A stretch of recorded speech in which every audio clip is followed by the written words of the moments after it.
All right, so you ready to dive into some Bitcoin buzz? Like, seriously, this has been all over. Today, we're talking about this thing called the Pi cycle door. Top indicator traders are saying it's like a crystal ball. Can you believe that?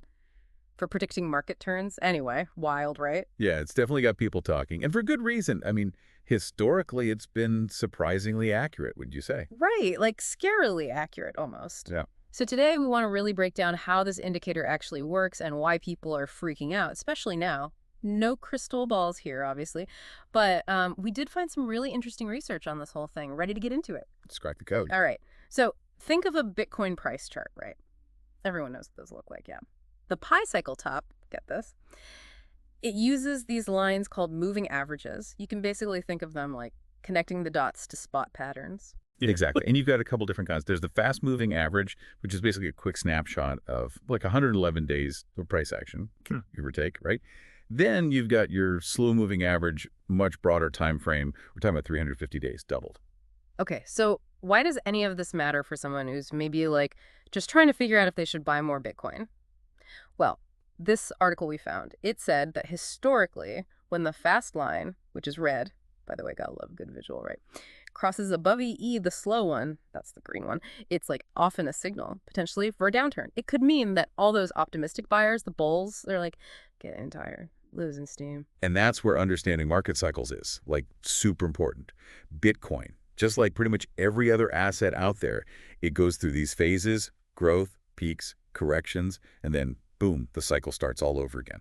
Rinse and repeat. So it's kind of like a roller coaster ride for your money. Exactly. I mean, you wouldn't hop off a roller coaster when it's at the very top, would you? Unless you, like, enjoy that feeling of your stomach ending up somewhere it shouldn't be. Right.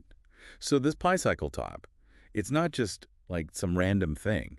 It could actually be showing us these bigger market cycles, like a sneak peek, maybe giving us an idea of when that peak, that moment of like maximum hype is happening.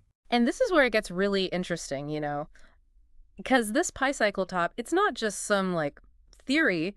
This article we're looking at, it says this thing actually signaled those huge Bitcoin tops back in 2013, 2017, Oh, you? right before those, like, epic crashes everyone remembers. Yeah, those are rough. Imagine, right? Like, you buy at the peak in 2017 thinking, this is it, I'm going to be a Bitcoin millionaire. Talk about a bad time. Seriously, ouch is right. I mean, if people had understood this cycle back then, could have saved a lot of people a lot of stress, not to mention money. Yeah, no doubt. Those crashes, those weren't just like your average dips in the market. Those were the kind that make the news. Even experienced investors were sweating those. Yeah. So yeah, when people see this indicator hinting at a top, they tend to get a little jumpy. Makes sense. So the million-dollar question, right? What's it saying now? Well, it's not like flashing red like a stop sign or anything, but it is giving us something to think about, that's for sure. Okay, like what? Don't hold out on us. Remember that fast-moving average we were talking about, the red line? This article, it's saying it's basically acting as resistance right now, almost like it did before that COVID crash back in 2020. Okay, yeah, no, that's a flashback nobody wants. And for anyone who's maybe new to all this, what does that even mean? Acting as resistance. So it's like, imagine hitting a ceiling, right? The price of Bitcoin, it keeps trying to break through that red line, but it just can't seem to do it, which could be a sign that things are slowing down. Like when you're on a roller coaster going up, up, up, and you know that big drop is coming any second. Okay, yeah, nobody wants to feel that with their Bitcoin. So wait, are we saying there could be another crash coming? Like a COVID-style crash? Should people be freaking out? I think I know what everyone's thinking right now. Should I just sell all my Bitcoin? Is it time to, like, buy that underground bunker I've been thinking about? Well, let's maybe take a breath. Yeah. Right, of course. Okay, so practically speaking, what are we supposed to do with this information, right? If this pi cycle top thing is, like, flashing even a little, what's the move? So let's break it down. This article we've got, it talks about a couple of different scenarios. One is basically history repeats itself, right? Pi cycle top does its thing, just like it has before, and we see Bitcoin drop. Correct, but not the end of the world. Yeah, not ideal, but... Exactly. And it's important to remember, like, corrections happen, right? That's part of how markets work. It's normal. Right, like that little dip on the roller coaster before it goes up again, hopefully. Exactly. Okay, now the other scenario this article talks about, that one's a little more dramatic, I guess you could say. This is the part where I get nervous, isn't it? Potentially. So it's called a fake out.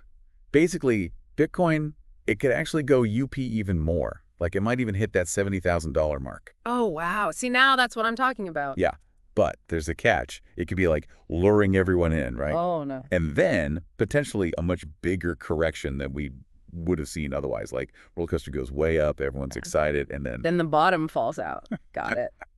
Well, that's reassuring. So, okay, those are the options, huh? Dip now or maybe mega dip later? well, and remember, like we were saying, NO indicator is perfect, right? Yeah. The pi cycle top. It's got a good track record, yeah, but it's not like a guaranteed prediction. Yeah. There's other stuff to think about too, other indicators. So it's not as simple as see red, freak out. Nope. This is where, like, actually doing your research, understanding the bigger picture, that's super important. There are other tools out there to help you figure things out. Okay, well, that's good to know. So, like, for everyone listening who might be feeling a little overwhelmed right now, because I know I am, what are the, like, main takeaways here? I think the biggest one is pi cycle top. Useful tool. Yes. Yes, but just that, a tool. It's not telling you the future or anything.